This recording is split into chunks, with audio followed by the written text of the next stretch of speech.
Hello, ഞാൻ ഷിബിബ, അൽനഫിയ medical സെന്ററിൽ consultant സൈക്കോളജിസ്റ്റാണ്. നമ്മുടെ കുട്ടി പഠനത്തിൽ കുറച്ച് പിന്നിലേക്കാണെന്ന് തോന്നിയിട്ടുണ്ടോ? അക്ഷരങ്ങളും അക്കങ്ങളും മനസ്സിലാക്കാൻ കുറച്ച് ബുദ്ധിമുട്ടായി തോന്നിയിട്ടുണ്ടോ?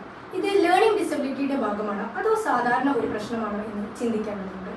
കുട്ടികളിൽ കണ്ടേക്കാവുന്ന ലേണിംഗ് ഡിസബിലിറ്റിയുടെ 5 സൈൻസ് നമുക്ക് നോക്കാം. കുട്ടികൾക്ക് ചില വാക്കുകൾ പറയാനും അത് മനസ്സിലാക്കാനുമുള്ള ബുദ്ധിമുട്ട്. ചില ചോദ്യങ്ങൾ നമ്മൾ ചോദിച്ചാൽ അതിനുള്ള ഉത്തരം കറക്റ്റായിട്ട് പറയാൻ സാധിക്കാതിരിക്കുക.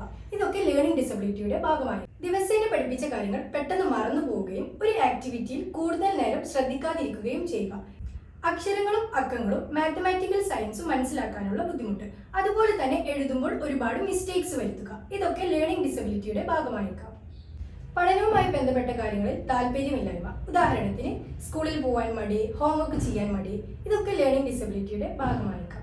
സോ ലേണിംഗ് ഡിസബിലിറ്റി വേഗം തന്നെ തിരിച്ചറിയുകയും അതിനുവേണ്ട തെറാപ്പികൾ ചെയ്യുന്നതും കുട്ടികളുടെ ഭാവി സുരക്ഷിതമാക്കാൻ അനിവാര്യമാണ്.